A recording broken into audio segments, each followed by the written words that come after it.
Well, hello again, and welcome back to the free financial educational blog site, Smart Financial Future.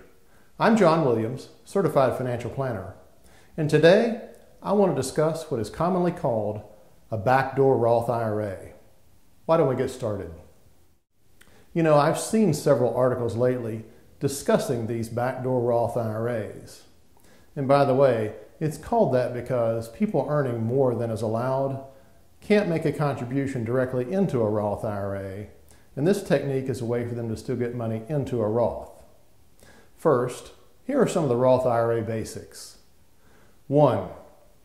Roth IRAs actually grow tax-free, not just tax-deferred like a 401k does.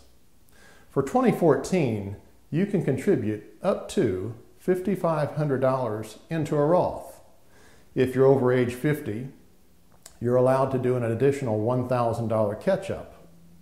You can withdraw your original contributions at any time, and as long as you're over age 59 and a half, the earnings that you experience generally can be withdrawn without taxes or penalties.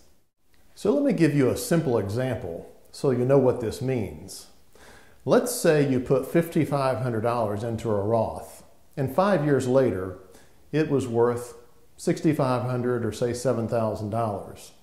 You could then withdraw all the funds and not pay taxes on any of the gain as long as you were 59 and a half or older. So as you can see, the Roth does have some advantages and can be very attractive in the right situation.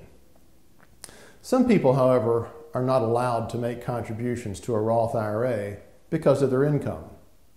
If you're single, the ability to contribute to a Roth starts to phase out at $114,000 in earnings per year, and if you're married and you file jointly, it starts to phase out at $181,000 a year.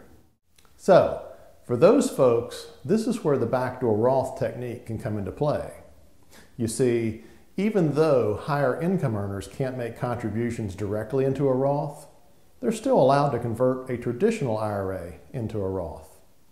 As these articles state, you open a traditional IRA and make a non-deductible contribution to it. You wait a few days and then you convert it to a Roth IRA. As long as the contribution you made a couple of days earlier hasn't gone up in value, the conversion doesn't result in any taxes. However, and here's where one of the wrinkles are that you need to be aware of, this might not work so well if you already had another IRA or other multiple IRAs. You see, the IRS won't allow you to selectively convert the funds you have in your traditional IRAs. So if you have multiple IRAs, you have to account for any gains that you might have in all of them. Here's what I mean. Let's say you set up a traditional IRA with $5,000 and you have the intention of converting it into a Roth the next day. But let's say you have another IRA worth $100,000, which is all pre-tax. In that case, nearly $4,800 of the $5,000 you were planning on converting would become taxable as income, and some of the articles I've seen that I've been reading don't point that out very well, so be careful. Now, obviously, the backdoor Roth could work for some higher income earners.